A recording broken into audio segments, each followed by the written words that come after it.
You are 7 years old. This morning, your mother handed you over to strangers. You will not live at home again until you are 30. The state's intervention began days after birth at Mount Taygetus.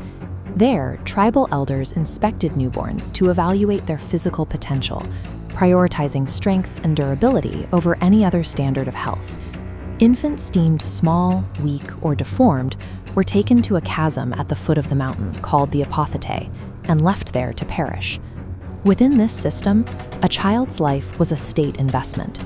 The right to exist was tied strictly to their projected utility as military hardware. Those who survived infancy entered the agoge at age 7. This total institutional system sought to dismantle individual identity and replace it with absolute conformity. Life in the barracks was defined by austerity. Boys were required to harvest reeds from the banks of the Eurotas River using only their bare hands to create their own bedding. The state intentionally underfed the recruits. This perpetual state of hunger was designed to keep the boys lean and increasingly desperate. Scarcity forced the children to steal food to survive. The system encouraged this behavior to cultivate stealth and resourcefulness. If a boy was caught stealing, he faced a savage whipping.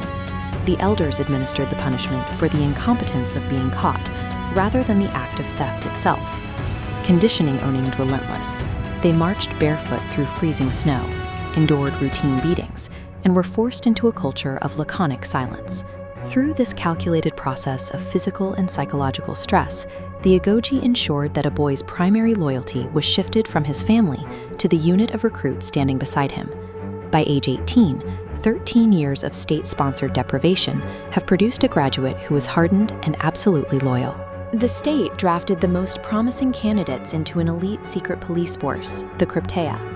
These specialized units moved silently through the countryside at night, armed only with daggers, hunting specific human targets. The Crypteia specifically targeted the most capable and intelligent members of the agricultural working class, those showing the potential for leadership. To authorize these killings, the Spartan magistrates formally declared war on their own subjects every single autumn. Graduation from the agoge did not result in a heroic guardian. It produced a state-sponsored operative trained to maintain domestic order through terror against civilians.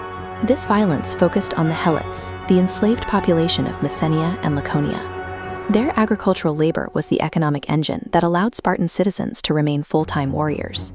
This ratio highlights the instability of the region. For every one Spartan citizen, there were between 7 and 10 enslaved helots. Because this enslaved population was concentrated and massive, it represented a permanent threat to the Spartan state.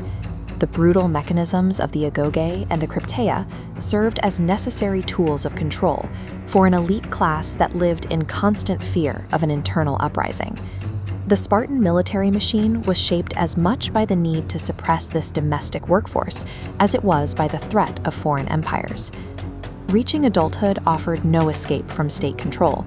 Full citizens were required to live in communal military barracks until the age of 30.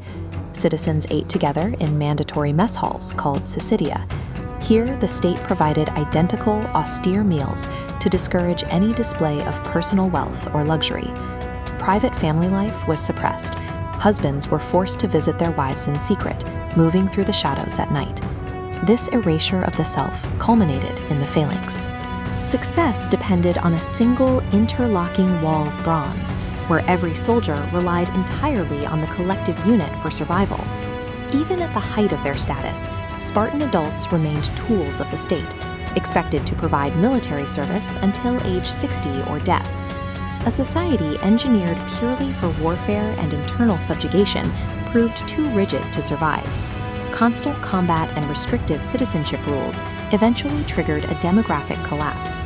This line graph shows the scale of the crisis.